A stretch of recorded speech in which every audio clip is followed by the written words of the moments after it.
the developer or the company that you will affiliated, aside to Filipino Homes that been in the industry for many years, si Wicom po, isa po yan sa dapat i-consider ng ating mga sellers na nandito sa Baguio.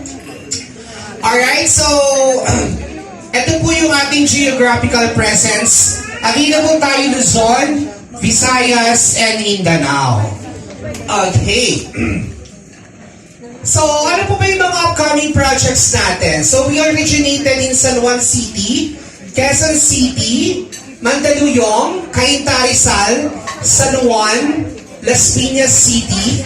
Okay, we also have in Davao, Cagayan de Oro, soon yung Bacolod, soon yung Cebu. Pagdating sa Mindanao, andyan po yung Davao City natin. So, ano po ba yung ating ilo-look forward for Wicom? Okay, so